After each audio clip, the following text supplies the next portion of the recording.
Hi, ನಾನು ಸ್ವಲ್ಪ ದಿನದ ಹಿಂದೆ ಶೇರ್ ಟ್ರೇಡಿಂಗ್ ಬಗ್ಗೆ ಒಂದು ವಿಡಿಯೋ ಅಪ್ಲೋಡ್ ಮಾಡಿದ್ದೆ ಯೂಟ್ಯೂಬಲ್ಲಿ. ಸೊ ಸೇಮ್ ಟೈಮಲ್ಲಿ ನಾನು ಕೂಡ ಒಂದಿಷ್ಟು ಶೇರನ್ನು ಪರ್ಚೇಸ್ ಮಾಡಿದ್ದೀನಿ. ಸೊ ಆ ಶೇರ್ಸಿಂದ ನಾನು ಎಷ್ಟು ಪ್ರಾಫಿಟ್ ಮಾಡಿದ್ದೀನಿ ಅಂತ ನಾನು ತೋರಿಸ್ತೀನಿ. ವಿತಿನ್ 2 ಮಂತಲ್ಲಿ ನಾನು ಮಾಡಿರುವಂಥ ಪ್ರಾಫಿಟು.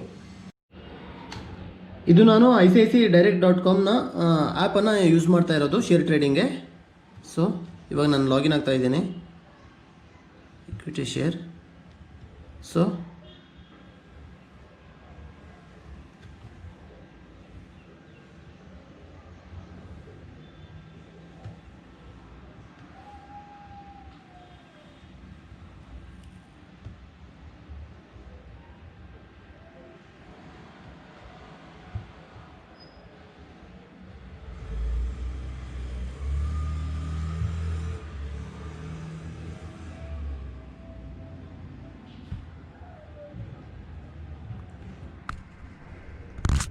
ಸೊ ಇವಾಗ ಲಾಗಿನ್ ಆಗಿದ್ದೀನಿ. ಇವಾಗ ಹೋಗ್ಬಿಟ್ಟು trade and investment equity share.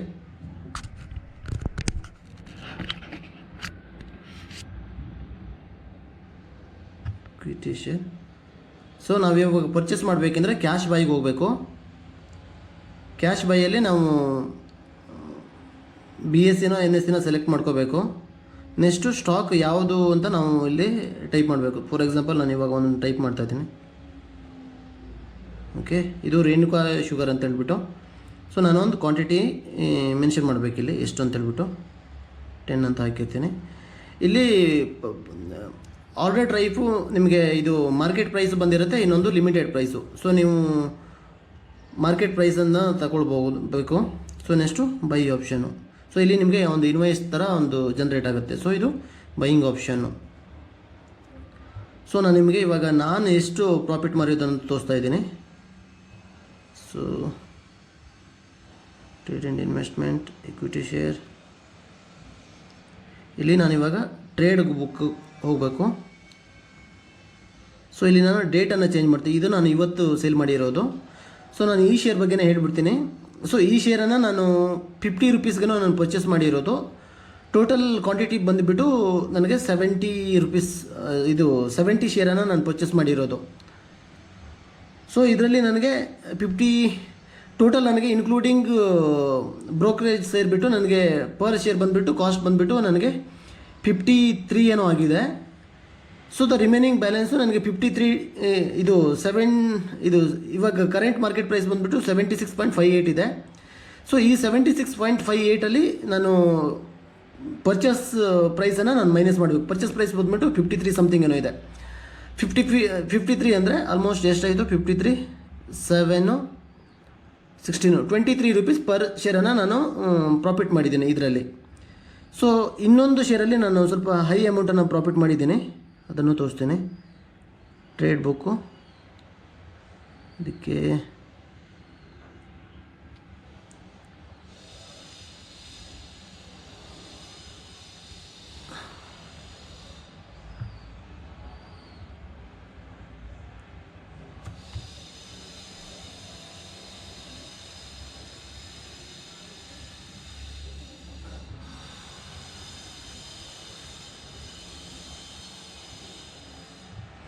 ಇಲ್ಲಿ ನಾನು ಡೇಟನ್ನು ಕೊಡ್ತೀನಿ. ನಾನು ಪರ್ಚೇಸ್ ಮಾಡಿರೋದು ಮೇ ತಿಂಗಳಲ್ಲಿ. ಮೇ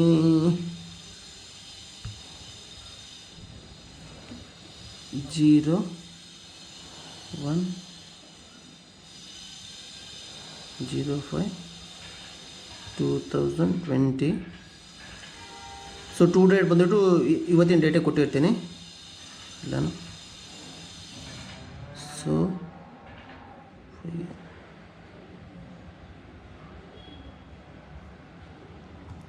ಇದು ಈ ಶೇರನ್ನು ನಾನು ಪರ್ಚೇಸ್ ಮಾಡಿರೋದು ನಾನು 526ಗೆ ನಾನು 2 ಶೇರನ್ನು ಪರ್ಚೇಸ್ ಮಾಡಿದ್ದೀನಿ ಫಸ್ಟಿಗೆ. ಸೆಕೆಂಡ್ ಟೈಮು ನಾನು ಇದನ್ನು 590ಗೇನೋ ನಾನು ಪರ್ಚೇಸ್ ಮಾಡಿದ್ದೆ. ಸೊ ನನಗೆ ಟೋಟಲ್ ಬಂದುಬಿಟ್ಟು 589 ಏನೋ ಬರ್ತಾಯಿತ್ತು ನನಗೆ ಪರ್ ಶೇರು. 589ಗೆ ಬಂದುಬಿಟ್ಟು ಇನ್ಕ್ಲೂಡಿಂಗ್ ಬ್ರೋಕರೇಜ್ ಎಲ್ಲ ಸೇರಿ ಬಂದಿರುತ್ತೆ. ಸೊ ಈ ಶೇರನ್ನು ನಾನು 1000 ರೂಪೀಸ್ಗೆ ಸೇಲ್ ಮಾಡಿದ್ದೀನಿ. ಸೊ 1000 ರೂಪೀಸ್ ಅಂದರೆ ನನಗೆ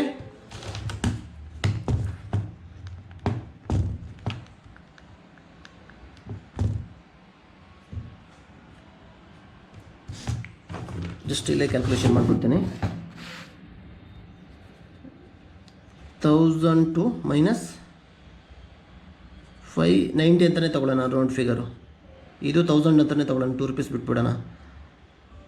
10 ಇಲ್ಲಿ 9 410 ಶೇರನ್ನು 10 ರೂಪೀಸನ್ನು ನಾನು ಪ್ರಾಫಿಟ್ ಮಾಡಿದ್ದೀನಿ ಈ ಶೇರ್ಗೆ. ಇದು 2 ಮಂತಲ್ಲಿ. ಸೊ ನಾನು ತೊಗೊಂಡಿರೋದು ಟೋಟಲು 12 ಶೇರ್ಸು. 12 ಶೇರ್ಸ್ಗೆ ನಾನು 589 ಅಂತೆ ಪರ್ಚೇಸ್ ಮಾಡಿದ್ದೀನಿ. ನನಗೆ ಇದರಲ್ಲಿ 5000 ಏನೋ ಪ್ರಾಫಿಟ್ ಬಂದಿರುತ್ತೆ ಇದರಲ್ಲಿ. ಸೊ ಶೇರ್ ಟ್ರೇಡಿಂಗ್ ಬಂದುಬಿಟ್ಟು ನಿಮಗೆ ತುಂಬಾ ಪ್ರಾಫಿಟ್ ಇರುತ್ತೆ. ಸೊ ಹಾಗೆ ರಿಸ್ಕು ಕೂಡ ಹಾಗೆ ಇರುತ್ತೆ.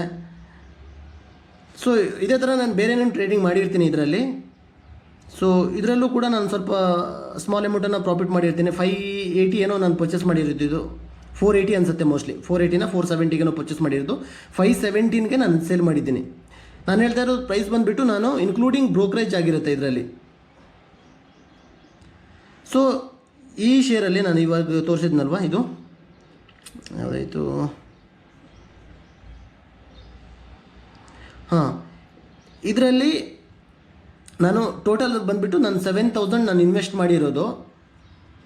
7000ಗೆ ನನಗೆ 6000 ಪ್ರಾಫಿಟ್ ಬಂದಿದೆ. ಆಲ್ಮೋಸ್ಟ್ 6000 ಅನ್ಕೋತೀನಿ ರೌಂಡ್ ಫಿಗರು, ಬೇಡ ಒಂದು 5000 ಅಂತಲೇ ಇಟ್ಕೊಳ್ಳಿ. ಇದು ನಾನು ಅರ್ನ್ ಮಾಡಿರೋದು ಇದು ವಿತಿನ್ 2 ಮಂತಲ್ಲಿ. ಮೇ 14ಗೆ ನಾನು ನೆಕ್ಸ್ಟ್ ಸೆಕೆಂಡ್ ಪರ್ಚೇಸ್ ಮಾಡಿರೋದು. ಮೇ 14th ನಾನು ಸೇಲ್ ಮಾಡಿರೋ ಡೇಟು 29 ಜುಲೈಗೆ ನಾನು ಇದನ್ನು ಸೇಲ್ ಮಾಡಿದ್ದೀನಿ. ಮೇ ಜೂನ್, ಸೊ ಆಲ್ಮೋಸ್ಟ್ ಒಂದು 2 ಮಂತಲ್ಲಿ ನಾನು 7000ಗೆ 5000 ಪ್ರಾಫಿಟ್ ಮಾಡಿದ್ದೀನಿ, 5000 ಸಮಥಿಂಗ್. ಸೊ ಎಲ್ಲ ಟೈಮಲ್ಲೂ ಇದೇ ಥರ ಪ್ರಾಫಿಟ್ ಆಗುತ್ತೆ ಅಂತ ಹೇಳೋಕ್ಕಾಗಲ್ಲ. ಸೊ ಸಮ್ ಟೈಮು ಲಾಸು ಕೂಡ ಆಗುತ್ತೆ. ಕೆಲವೊಂದು ಶೇರ್ಸಲ್ಲೂ ಕೂಡ ನಂದು ಕೂಡ ಲಾಸಲ್ಲಿದೆ. ಸೊ ನಾವು ಅದನ್ನು ಅಲ್ಲಿ ಪ್ರಾಫಿಟ್ ಆಗೋ ತನಕ ನಾವು ಅದನ್ನು ವೇಟ್ ಮಾಡಬೇಕಾಗುತ್ತೆ.